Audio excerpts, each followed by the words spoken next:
look, ladies and gentlemen, I know that a lot of you guys watching this video are feeling incredibly stuck in your lives. You have these incredible goals, dreams, aspirations, but you just don't know how to accomplish them. Now, if that is you, I need you to listen very, very, very closely to the rest of this video, because in today's video, I'm going to be talking about how you can reclaim back your life using the dopamine detox. Now, real quick, let me tell you the first place that you're probably stuck, because most people think that they lack energy or they lack knowledge, aka the know-how, and that is why they are not where they want to be in life. Well, that's actually wrong.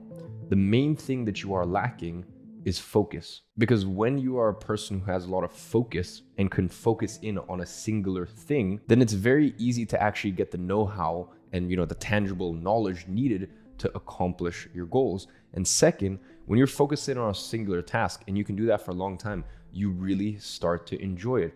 Now, how do you cultivate focus? And this is really where the dopamine detox comes in, because let me tell you the state of normal people.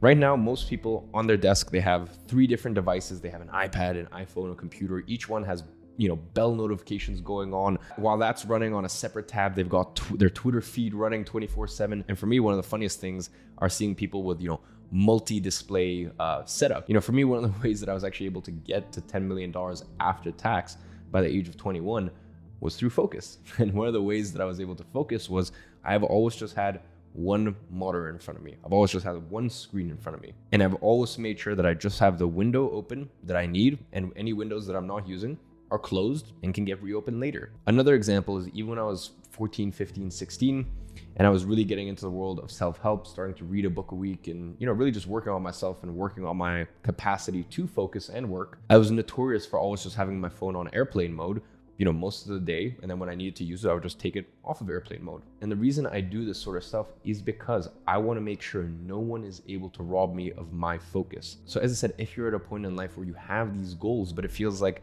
when you sit at your desk, you can't get to it. Like it's too hard. You're just constantly distracting yourself.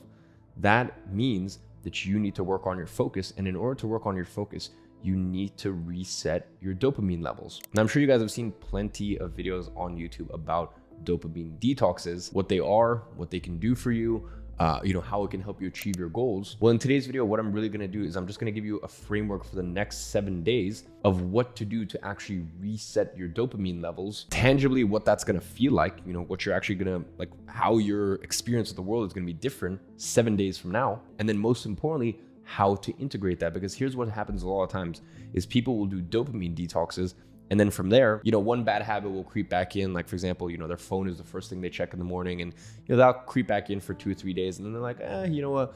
When I'm doing work, might as well just have a podcast or a YouTube video playing in the background. And these bad habits start to sneak back in. So I'm going to show you exactly after the 7-day dopamine detox, how to actually integrate this back into your life. Now, everyone might have varying opinions on how long you should actually do a dopamine detox for. For me personally, I think 7 days is a good benchmark. And there are 4 key pillars to resetting your dopamine levels. Now, you need to understand that a detox, in of itself insinuates that it's going to be a short burst. So a dopamine detox for me, as I said, is not a lifestyle. It is a hard reset that you press in order to reset your levels. So that way you increase your capacity to focus, to be disciplined, and you actually increase your output levels. Now, for the next 7 days, starting from tomorrow, here are the 4 things I need you to do in order to practice a dopamine detox. Now, before I say this, as I said, there are people that have, radically different approaches to it. These are just the 4 that I would recommend over the space of the last 8 years, ever since I was 14. So from 14 to 22, practicing different dopamine detoxes at different points of the year. So the first one is 1 hour a day screen time on your phone. Now, if you actually open up your iPhone right now, I'm sure there must be a version of this on Android. You can actually add your screen time as a widget onto your home screen. So allow yourself 1 hour of screen time every day for the next 7 days. Now, if your job involves, your mobile phone for some reason, which by the way, most of the time it doesn't, you can, even if you need to use WhatsApp for your work, you could just use WhatsApp desktop, because it's just, of course, you're still technically using WhatsApp, but it's just a lot more focused, and it's just a lot more purposeful than just being on your phone. So as I said, 1 hour a day of mobile screen time use for the next 7 days. And even if you need to use it for your work, just find some sort of workaround. As I said, this isn't something that you do for the rest of your life. This is really just something to reset the button. So that is pillar number 1 of the 7-day dopamine detox reset, which is 1 hour a day of mobile screen time. Hey, just a heads up, if you enjoy content like this, definitely go ahead and follow my Twitter. I'm posting stuff like this every single day on there in real time, just sharing my thoughts, things that are coming in my mind, things that have helped me get to this point in life. In fact, if you go on there, the first pinned comment is a full thread on exactly how I made $10 million last year in 2021 and the 10 things I learned from it. So I'll leave that on screen, and then I'll leave my Twitter handle in the description. Enjoy the rest of the video. Now, pillar number 2 of the 7-day reset is no YouTube. None whatsoever. I don't care if you think it is productive. And I've seen, I'd say, 90% of people that watch self-help YouTube watch it and are just self-help junkies, right? And just don't actually apply it. And what it is if, to them, it feels like productive procrastination, right? You're still procrastinating, you're still not actually doing or accomplishing anything. But in your mind, you're thinking, I'm watching videos on how to focus better, while at the same time frying your focus. It's actually quite ironic. So no matter how much value you think you get out of YouTube, and by the way, and I will say YouTube is a very, very valuable place if used correctly. I'll give you a perfect example of how to actually use it. I'll give you something tangible right here. If you're using Chrome, you can use a Chrome plugin, and there's many of them out there that basically hides YouTube recommendations. That way, when you go into YouTube, the only thing that will show up is your subscriptions, and it doesn't offer any recommendations on the side. So that way you can be very, very specific about who you subscribe to and what content you take in. So that way you are using YouTube productively, rather than just looking for the next hit of, self-help junkie videos. So as I said, that is a tangible tip that you can take after the 7 days. But for the next 7 days, and by the way, this applies to my videos as well, no YouTube. Cut it out, delete it from your iPhone, delete it from your iPad, and do not use it on your desktop. Now, the third pillar of the 7-day reset is, I'm not sure if I can actually say the words, so we'll say adult films. So no sort of adult films, no 18 plus stuff. You guys know what I'm talking about. None whatsoever. Now, I know that some of you guys are so addicted, you literally cannot not self-pleasure yourself. Once again, you know what I'm talking about here. Nice. For 7 days.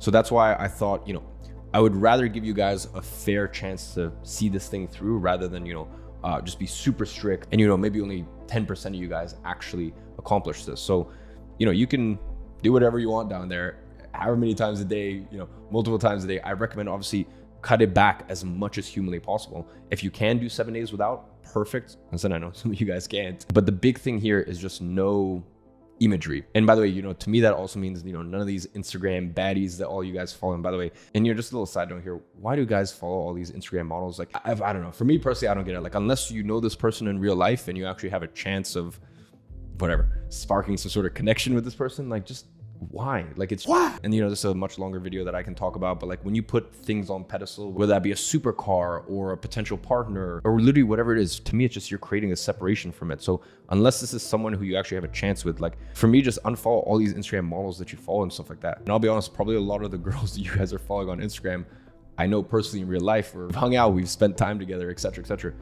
These are people I literally know in real life, and I even mute all their stuff. That's a brilliant invention on Instagram. Just mute people's stories, mute people's posts, because when I go on my feed and I'm really dialed in, I don't need to be deriving pleasure from something that's digital like that and not like an actual physical connection. So once again, just a little side note, but it all ties into the fact that for the next 7 days, no adult films, no nothing, right? If you do have to self-pleasure, we'll call it that, use your imagination, old school way, right? So moving on to pillar number 4 of the 7-day reset is 10 minutes a day of meditation. Just 10 minutes, that is it.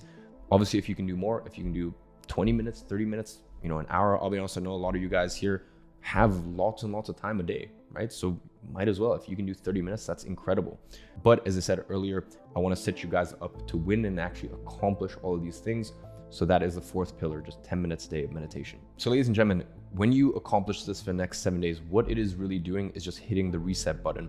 Things that before you found no enjoyment from, just looking at the view or just walking down the street with no music playing, right? Just literally the sound of the street. You're going to derive pleasure from things like that when you didn't before. Even just the 10 minutes a day of meditation, the first day it's going to be super, super hard. But by day 7, you're going to be like, I actually kind of enjoy this thing. Basically, what's going to happen is your baseline of stimulation, so the amount of stimulation you need in order to, get any pleasure from something, is going to reset, right? That's what the dopamine detox does. It's going to reset. So that means that when you sit at your computer, before, the things that you found difficult or you're hard or let's say, when you pick up your Kindle or a book to read, the things that you found difficult or hard before, now you're like, oh wow, this is actually, I'm in flow, I'm enjoying this. So that's what I meant when most people get it wrong, when they think that they need more energy or they need more knowledge. That is not true. Instead, what you need is more focus. And in order to have more focus in your life, you need to be able to enjoy and derive enjoyment from just the simple things. So this is truly the reset that you need in order to achieve your goals. Now, as I said, this is just 7 days. So you might be wondering, what do I do after this? Well, this is where something called monk mode comes in.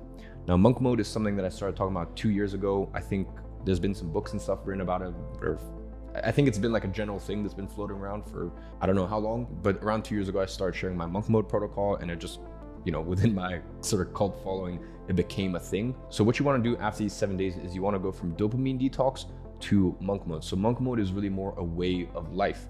Now, monk mode is something that I do 6 months of the year. Then 3 months a year, I just party. Work goes from my first priority to like my third or fourth priority. And, I just enjoy my time. In the other 3 months, live a little bit more of that balanced lifestyle people talk about. So what I'm gonna do is right below this video, I'm gonna leave a link to my monk mode video on exactly how to execute on it. Once you've done the 7 days of dopamine detox, go straight into 21 days of monk mode. It's a lot less intense than the dopamine detox. So, you have that to look forward to. And when you attach these two things, when you do these two things back together, whatever your goals are for 2022, consider it done. That's the way that I view monk mode. I know that if I can do 6 months of monk mode, then it doesn't matter that, I'm only doing 6 months of deep focused work and, 3 months a year, I'm enjoying myself and partying. Another 3 months, it's more of like a, balanced lifestyle, as I said. I know that in that 6 months, I genuinely get more done in those 6 months than most people do in 3 or 4 years, because these